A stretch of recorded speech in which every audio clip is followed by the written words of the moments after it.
सुखदेव जी महाराज कहते हैं, परीक्षित, हमने आपको कथा बताई, अगर और आपको कुछ सुनना चाह रहा तो आप अपने मन की इच्छा को प्रकट करें कि आप कुछ करना और कुछ सुनना चाहते हैं।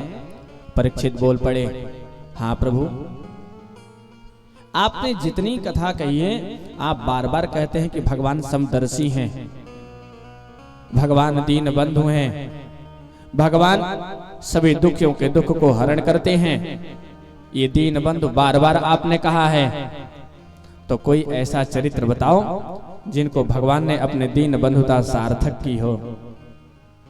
जो ही आज कही ये बात, जो सुखदेव जी महाराज को भगवान श्री कृष्ण के मित्र सुदामा की आज याद आ गई कि सच में अगर दीन बंधुता भगवान ने निभाई है तो वो सुदामा जी के साथ भगवान ने अपनी दीन बंधुता सार्थक की है। ये सुदामा कौन है जानते हैं? ये दीन सखा है भगवान जी के, और इनका परिचय दे रहे हैं सुखदेव जी महाराज।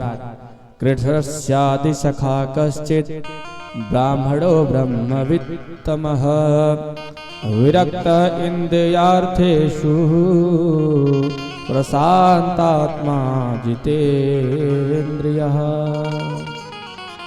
सब कहते हैं कि सुदामा बड़े दरिद्र थे। एकदम सरासर गलत है ये। सुदामा जी जैसा अमीर कोई है ही नहीं, ये जान लीजिए आज आप। सुदामा जी बिल्कुल दरिद्र नहीं है। अरे जिनके पास भगवान की भक्ति विराजमान हो, क्या वो गरीब हो सकता है? कभी नहीं, कभी नहीं भाई। क्योंकि हमने पहले कहा ना कि संतों का तो केवल एक ही धन होता है, हमारो धन राधा श्री राधा श्री राधा, हमारो धन राधा श्री राधा श्री राधा, हमारो धन राधा श्री राधा श्री राधा, हमारो धन राधा श्री राधा श्री राधा, हमारो धन राधा राधा राधा राधा राधा, हमारो धन राधा राधा राधा श्री राधा, हमारो धन राधा श्री राधा श्री राधा, हमारो धन राधा श्री राधा श्री राधा, प्राण धन राधा श्री राधा श्री राधा, प्राण धन राधा श्री राधा श्री राधा।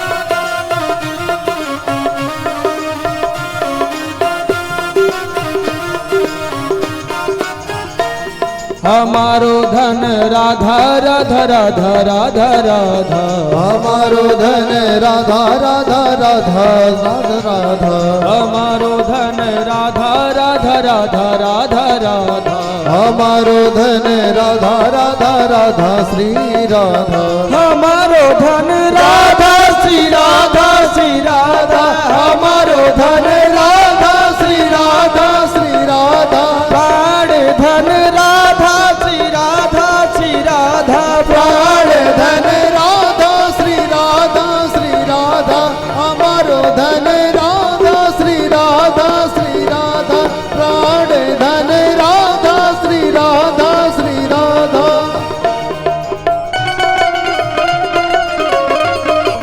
जय हो बोल बाके बिहारी लाल की जय हो।